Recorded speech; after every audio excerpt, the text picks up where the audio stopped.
My neighbor threatened to sue me over a fence dispute. Can I countersue his ass for harassment? My name is Fergus O'Callahan, and I've been living in this quaint little suburb for about 5 years now. It's one of those places where everyone knows everyone, and things are generally pretty peaceful. At least, they were until my neighbor, Finnegan McCarthy, decided to lose his damn mind over a fence. So, here's the deal. Our properties are separated by this old, rickety wooden fence. It's been there longer than I've lived in the neighborhood.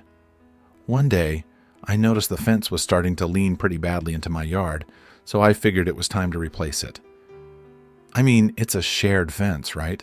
Simple enough. I talked to Finnegan about splitting the cost of a new one, and that's when all hell broke loose. Finnegan's this grumpy old bastard who always seems to be looking for something to complain about. He flat out refused to pay a single penny. He said, and I quote, "That fence is your responsibility, Fergus. If you want it fixed, you do it yourself." I was taken aback, but I didn't want to start a feud, so I decided to replace the damn fence on my own dime. A few weeks later, I hired a contractor and got the new fence installed.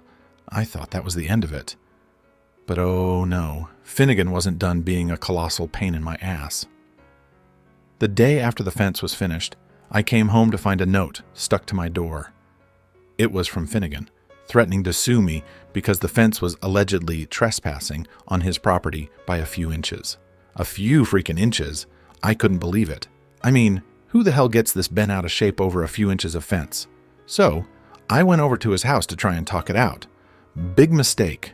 The second I stepped onto his porch, he started yelling at me about property lines and legal rights. It was like he'd been rehearsing this speech for days. "Fergus, you can't just do whatever the hell you want. That fence is on my property, and I'm going to sue your ass for every penny you've got." I was furious, but tried to keep my cool. "Finnegan, it's just a fence. We can get a survey done to see where the property line actually is, and if it's on your side, I'll move it. No need to get lawyers involved." He wasn't having any of it. "I don't need a survey. I know my property, and I know you're trying to steal it from me." At that point, I realized there was no reasoning with him. I went back home and started looking into this whole property line issue. Turns out getting a survey isn't cheap, but I figured it was better than dealing with a lawsuit. A few days later, I had a surveyor come out and mark the property line. And guess what? The fence was well within my property. I thought, "Ha! Gotcha, you old bastard." I took the survey results to Finnegan, thinking this would finally shut him up. Wrong again.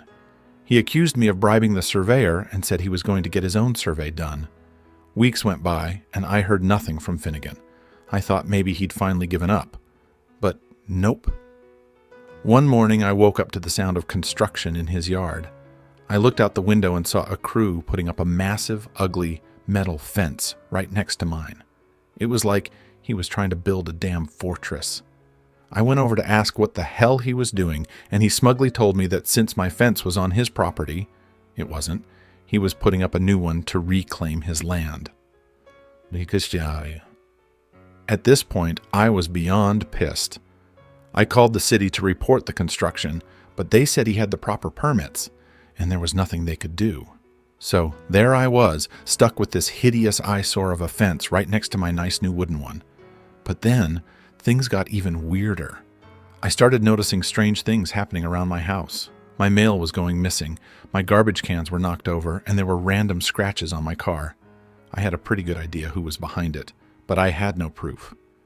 One night, I heard noises coming from my backyard. I grabbed a flashlight and went out to investigate. And there was Finnegan, trying to dig up part of my lawn. I lost it. "What the hell are you doing, Finnegan?" He dropped his shovel and started screaming about how I was trespassing on his property, and he was reclaiming it. I told him to get the hell out of my yard or I'd call the cops. He left, but not before yelling a bunch of threats about how he'd make my life miserable. The next day, I decided enough was enough. I contacted a lawyer to see what my options were.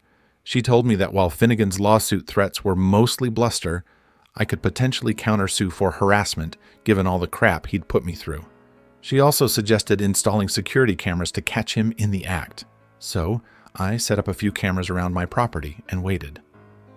It didn't take long for Finnegan to strike again. This time, I caught him on camera throwing trash over the fence into my yard. Bingo.